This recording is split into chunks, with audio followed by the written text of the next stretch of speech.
Good evening and welcome to Primetime News on TV1 for tonight. I'm Jama Ratnayaka for the Newsfirst team. Good evening and I'm Amavi Banagoda. Let's start off by taking a look at your headlines this evening. Swiss Embassy staffer provides statement to the CID again. Medical inspection conducted based on court orders. Water bills to increase. State Minister Vidura raids a sand smuggling operation.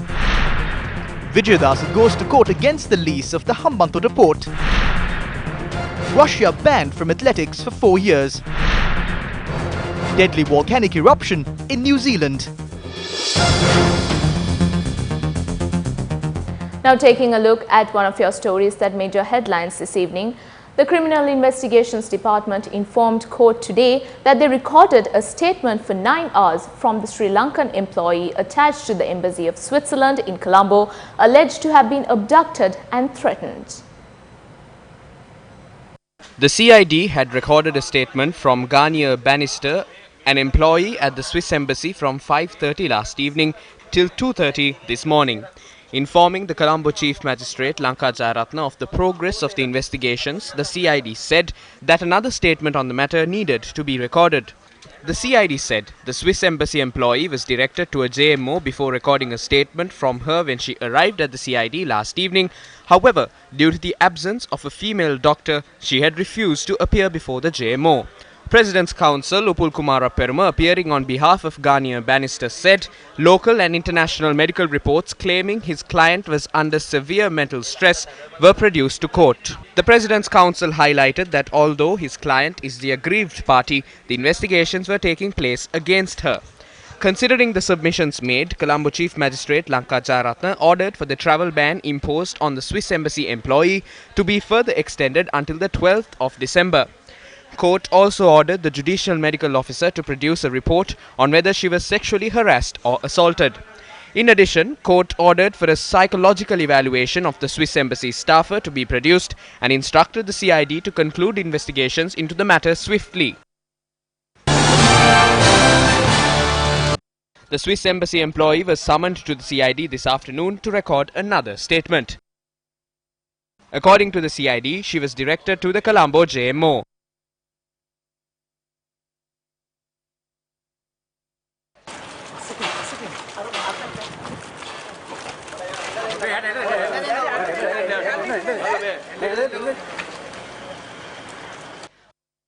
Thereafter, she returned to the CID.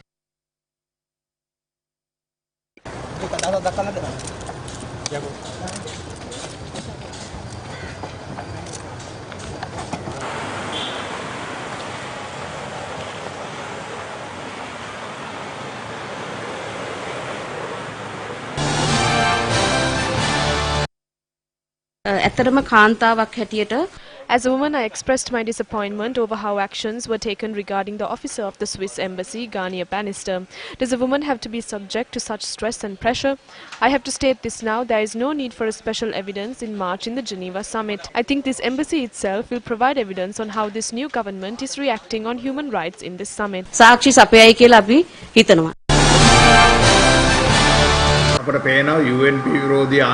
We can see every time we get an anti-UNP government, the Western countries have something to say. While the Swiss ambassador is asking for investigations from the foreign minister and the prime minister, they did not produce their female officer for investigations. Therefore, it is clear that there are more things behind this. We do not know whether there are possibilities for these matters to be dragged on until the United Nations human rights issue, rather than solving these diplomatic issues through negotiations.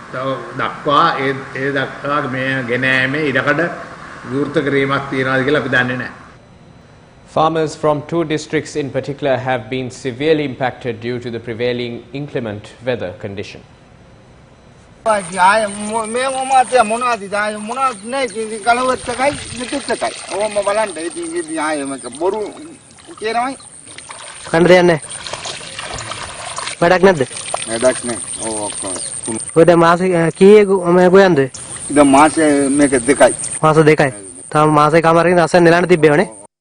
Farmers of Pamburana Polonnaruwa are met with this crisis due to the overflow of the Kambilia oil.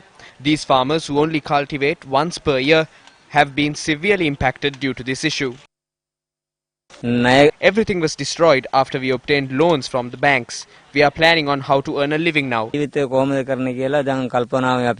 farmers point out as to why the Pamburan area in the Madirigiriya division of the Polonnaruwa district is constantly underwater. Only a narrow gap of 2 kilometers is there for the water to flow. Various things have been dumped onto the bunt. If you dig and clean it, the water levels will recede in 5 to 10 days.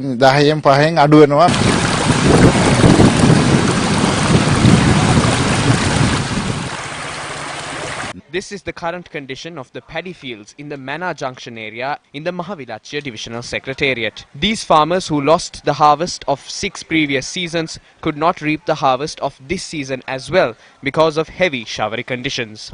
We have been battered in every possible way. Our farmers were killed on the paddy fields during the war. We were battered by the drought too. We request the government to look into the needs of the people and at least provide us with a bag of dry rations. 400 acres have been completely destroyed in this manner. All we request from the authorities is to give us the necessary facilities such as seeds, expenses for the tractors and fertilizers. The banks will definitely ask for the loan repayment on time. We request the Minister of Agriculture to provide us with some kind of concession. Now attending an event held in Negombo, State Minister of Water Supply Vasudevanana Kara spoke regarding the water bill.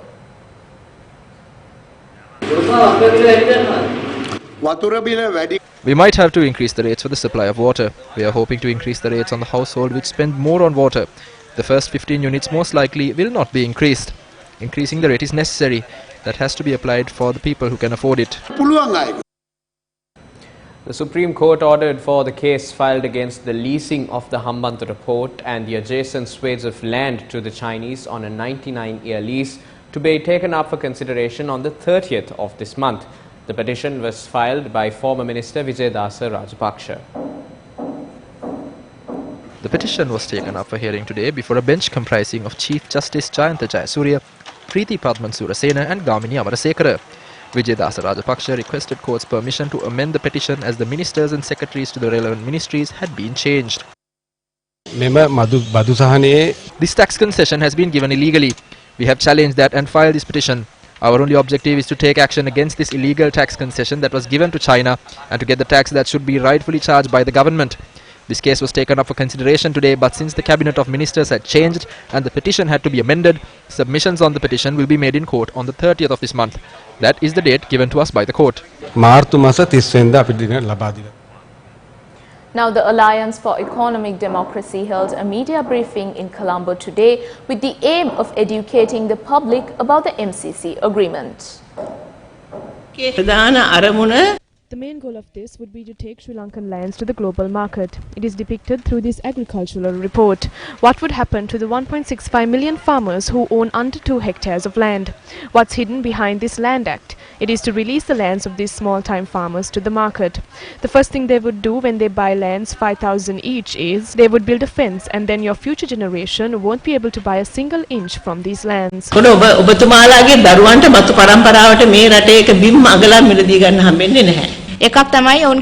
say the 50 acres land limitation in Sri Lanka is an obstacle. Then they say the insecurity of the land ownership is the other issue. So we should be mindful of the land limitation analysis, because nowhere does it say that it is an issue to lose the lands of the small-time farmers. The former government and the present administration are both creating stories to suit MCC's expectations and are producing it to the public as well. The limitation analysis was done by Charitaratwatta and the other is Mangalayapa. Who are they? This is the team which said that the Singapore deal is very good. Who questioned why garbage was being brought into the country? However, in the recent past, many garbage containers were brought into the country. This is the team which agreed to sign the ETCA. This is the team which has made the economical analysis. Now there is a USAID member in the MCC Director Board. They are trying to demolish the workers' laws by coming here and giving the Sri Lankan government $28 million. It seems like there is an improvement of 10%, 70% and only 20% is bad. It is not people like Gammampila who will be caught up in these economic traps. It will be the average people of the country. We have a doubt as to whether this government will sign this agreement. This is a trap. Now, Transparency International Sri Lanka held a media briefing today to announce the launch of the Global Corruption Barometer 2019 for Sri Lanka. The publication shows the results of the largest public opinion survey on the views and experiences of citizens in facing the challenges of corruption. The data covers the time period from May 2018 to April 2019 and was conducted in face-to-face surveys across all 9 provinces. The first finding was that the institutions of state, the one that had the greatest deal of trust, with 73% of people saying that they have fair or a great deal of trust, was the judiciary. However, the government, there were only 47% of people that had a fair or great deal of trust, and 57% of people had a fair or great deal of trust in the police, highlighting a key trust deficit. The second point that I would want to bring out today, half of the public have mentioned the fact that occasionally, often, or frequently, the issue of sexual bribery arises. 72% of people, however, are unaware of how to actually report bribery issues and complaints and how to make that mechanism work. A quarter of people say that it is acceptable to pay a bribe to get or expedite the obtaining of services, which is quite a concern, as I am sure we can all agree. Executive Director of TISL, Asoka Obesekara, then responded to questions posed by the media on the controversial issues surrounding the Swiss embassy. So I think it's just essential that the correct processes are followed through on such a matter. It's also essential to remember that in Sri Lanka as well, we have a system of trying to also encourage those who have faced any problem to also be supported in giving evidence, things like that. He also answered a question posed on election campaign financing. The fact that there needs to be regulation that combats election campaign expenditure and excessive election campaign expenditure with no transparency is essential. The election campaign expenditure problem is what prevents lots of people from actually coming forward and contesting and ensuring that our democracy is more and more representative. The fast unto death launched by the members of the SLPP against the dumping of garbage at Aruwakkalu Puttlam ended earlier today. The fast was brought to a close upon the promise of an opportunity to conduct a discussion with the Prime Minister. The fast unto death was organised by the Vanathavilluwa Pradeshiya Sabha member of the SLPP, Buddhika Gihan, on Saturday. In support of the protest, the residents blocked the road during the early hours of today, obstructing the movement of the lorries transporting garbage from Colombo to Puttlam. Steps were taken to summon the police and security forces in order to ensure security in the area. After conducting a discussion with the State Minister of Fisheries, Sanath Nishantha, who arrived at the location, the protesters decided to end their protest. State Minister Sanath Nishantha, who came here, promised that garbage would not be dumped here from tomorrow onwards. He said that he will intervene into this matter and provide a solution. He also promised to give an opportunity to hold a discussion with the Prime Minister in this regard. That is why we decided to end this protest. When inquired by Newsfirst, the Colombo Municipal Commissioner Palitha Nanayakkara confirmed that the garbage was sent to the Aruwakkalu dumping site today as usual. He further stated that no problem with regard to the dumping of garbage has arisen so far. Now, State Minister Vidura Wickramanayake drew his attention towards an illegal sand mining operation in Horana conducted under the guise of a development project. The land in Horana, belonging to the Rubber Development Department, has a small lake built within the land to supply water for the plants. The State Minister visited the lands to investigate the allegations raised by residents that the lake is being used to mine sand in a large scale. It was revealed at the visit that the sand was mined and sold under a license acquired to build a temple in the area.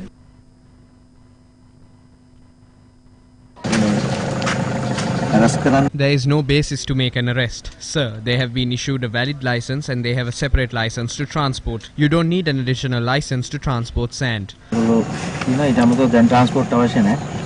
Now there is a procedure of issuing a license. They have not followed the procedure in acquiring this license. Various people have taken bribes and the Geological Survey and Mines Bureau is completely filled with a bunch of thieves. I take responsibility for what I am saying. Go to the temple of Venerable Vaga Vimalaratna Thera and see if the sand is there and what has happened to the sand that was brought.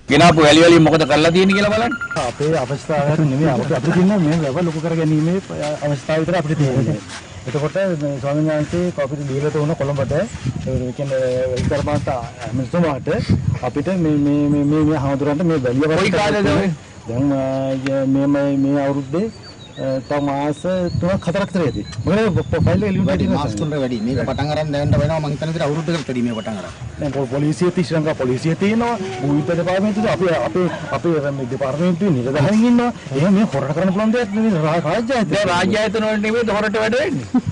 මේ අතම වෙන්නේ සයින්වන්සේ. ඔයා වගකීමෙන් ගියා මම පෙන්නන්නද වෙච්ච දේවල් 2001 පස්සේ. එතකොට මම අහන්නේ මේ වැවක් මෙහෙම හදන්න ඔයගලන්ට මොකද්ද තියෙන උවමනාව? අපිට සෝම ආය මෙතුමා අපිට මේ ස්ප්‍රින්ක්ලර් වලට එක පැයකට වතුර ලීටර් ලක්ෂයක් ඕන. නෑ මං අහන්නේ ඔයාගේ මත. No, I only need your opinion. The Central Environmental Authority is also filled with thieves. If they get a bribe or if they are given commissions, they will give permits for anything. What do the residents have to say? We have wells 20 to 35 feet deep. In the houses towards high ground, they drink water from the wells. Because of this lake, the water levels in the wells will run low. අපිට මේ ප්‍රශ්නේ මෙහෙම වෙද්දී ඒක ජල මට්ටම පල්ලෙහා බහින එකක්. ඊක මේ වෙනකොට බාල බෑලා. මේක හරිම අවාසනාවන්ත. This is a very unfortunate situation. Unsuitable people have been ruling the country. We hope at least the new government will change these things. පාලනය කරන්නේ අපි විශ්වාස කරනවා මේ ආණ්ඩුව කාලෙවත් මේක හැදෙයි. The State Minister instructed the police to conduct investigations into the matter. The Mahajana Yuthukam Kendra convened a media briefing in Colombo today and spoke regarding the removal of the permit requirement to transport sand, granite and soil. Now what has happened today? The Nilwala river was dug so much that seawater has mixed with the river. The Mahavali river has exceeded its limits. This is a very bad situation. We hope to present the President with a report tomorrow to reconsider this decision. The Prime Minister has said this is not a big issue. 4 innocent people were killed. Who will go to jail for that? Shouldn't anyone be held responsible for those lost lives?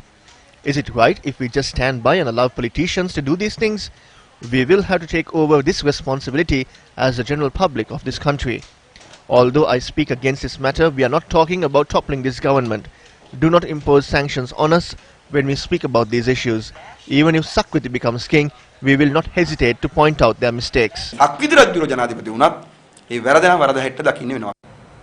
In some tragic news here at home, a 17-year-old student died an untimely death in the Delgoda town in Gapa today due to the recklessness of a driver. Mandi Haresha's 17th birthday falls today.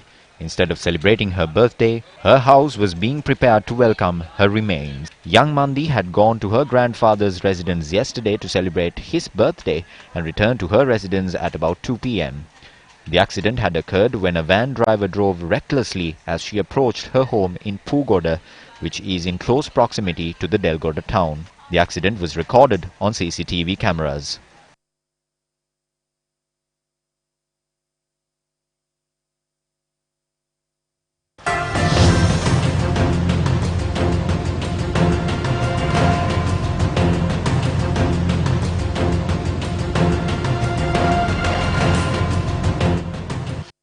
Even though we possess visuals of the van driving off after hitting young Mandi Haresha, we as a responsible media institution have decided against airing such footage.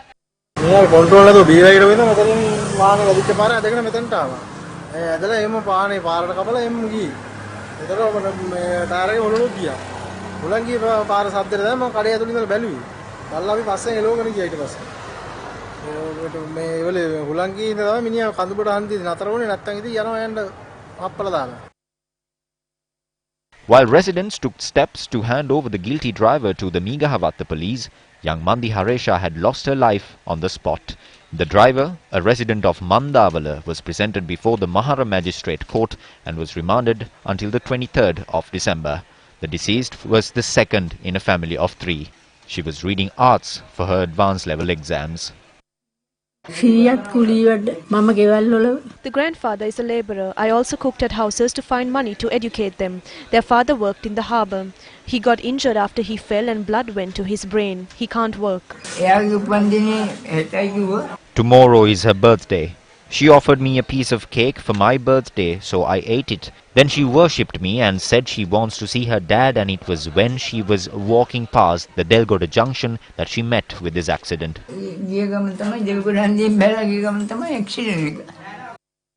Mandi Haresha's final rites will take place this Wednesday at the Fergus Junction Cemetery. Now, details of a group that used the name of the president to defraud money promising state sector jobs has been revealed. Now, issuing a release, the president's media unit stated that 2 individuals have been arrested in connection to this matter. The police had received reports of a group of individuals carrying out this scam, claiming that they have close links with the president. Following investigations, Nihal Dasanayaka, a resident of Rajanganaya, and Nuwan Jayakodi, a resident of Sevanagala, have been arrested by the Criminal Investigations Department in Colombo. The President's media unit release claims that the arrests have been made following a sting operation opposite the Education Ministry. Senior Deputy Inspector General of the Western Province, Deshabandhu Tennakon, stated that if the public have any further information on any such matters, that they should inform the authorities on 071 5891 017, 011 266 2323 or 071 8591 727. Now, the leader of the UNP, Ranil Wickremesinghe, met with the Youth Front and the young activists of the party. The meeting was held at the UNP headquarters and Ranil Wickremesinghe addressed the media before the meeting. There is no reason to become dysfunctional just because we experienced a drawback at the presidential election. At the next general election, our alliance and all parties that are for democracy will work to secure at least 113 seats in Parliament. I have handed over the coordination of our activities in Parliament to our presidential candidate Sajith Premadasa. Parliament will convene on the 3rd and we will hold discussions on how we are to function in the future. I have been given the power to appoint a committee to inquire into the future of our party. We have a young second-tier leadership in the party and we must move forward in this election by bringing them forward. The United National Party is not a party that falls back. In the 1956 election, the representation we had in Parliament reduced from a 2/3 majority to just 8. Even Jaya Jayawardena lost his seat. What did he do? He did not just stand and do nothing. He did not shout. He did not blame anyone. He went to Sirikota the next day. A group of about 8 people, including Jaya Jayawardena, who lost his seat, Premadasa, who lost in Yati Antota, W.S. Sukutadasa, who was in the municipal council, went and opened the Sirikota office. All the people had left. Some of the lights and fans weren't even switched off. So he switched all of the fans. They took the brooms that were there and swept the floor. Then they sat there and began working on the very same day. They stayed there on that day and the next day as well. Within about 3 days, everyone started coming back. That is how they began, and before the end of the year, they secured victory within the Colombo Municipal Council. There is no use in debating amongst each other. Now we must spearhead a program to protect democracy and implement it through Parliament. නිදහස ආරක්ෂා කරන ව්‍යාපාරයක් බවට පත් කරලා ඒක පාර්ලිමේන්තුව තුලින් ඒ වැඩ කටයුතු කරන්න. Now, Newsfirst reported on an incident where sportsmen who were participating at the 13th South Asian Games could not participate in their events as they contracted dengue. Sportsfirst inquired further into this incident. The sportsmen who contracted dengue continue to receive treatment in Nepal. The sports minister visited the dorms at the stadium today after the site was inspected by public health officials yesterday. First, as a country, we apologize to the team. I request the officials of the Sukadasa Stadium not to play with the lives of the players who are trying to bring honor and glory to our country. 4 out of the 13 athletes who were admitted for treatment in hospitals in Nepal continue to receive treatment. What does the management at the Sukadasa hostel, who is responsible for maintaining the dorms where the athletes contracted dengue, say about the incident?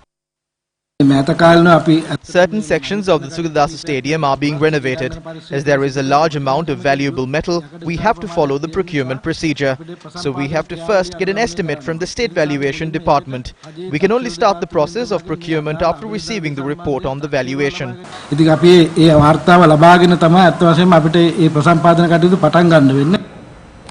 And with that, we bring to a close tonight's edition of Primetime News on TV1. I'm Jama Ratnayaka for the Newsfirst team. And I'm Amavi Banugoda. We leave you tonight with the moment that Miss South Africa was crowned Miss Universe in Atlanta after a lavish ceremony filled with glitter and heartfelt speeches about female empowerment.